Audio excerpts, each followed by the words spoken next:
Ma'am Sally Arroyo, to lovely teachers, parents, my adorable computers.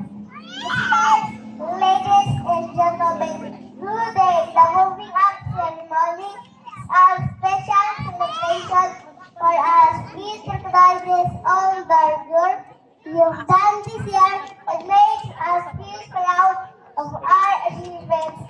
This day reminds us to be thankful for those who help us learn and grow. It guides us to be confident and responsible and ready for the new adventure ahead. First and foremost, Almighty God, thank you for the love and knowledge you've given us.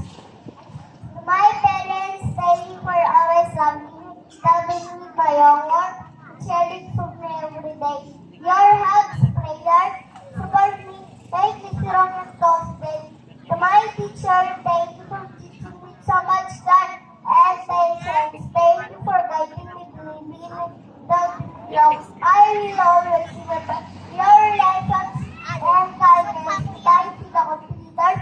Friends, thank you for playing, learning, and sharing happy moments with me. I will wish our games, laughter, and fun times together. And to our school, thank you for being our friend adult. Where we feel safe, loved, and ready to learn. You will shape our dreams and give us great start to our future. Thank you everyone for being part of my kindergarten journey. I am excited to move on to the next grade and continue learning and growing. Congratulations.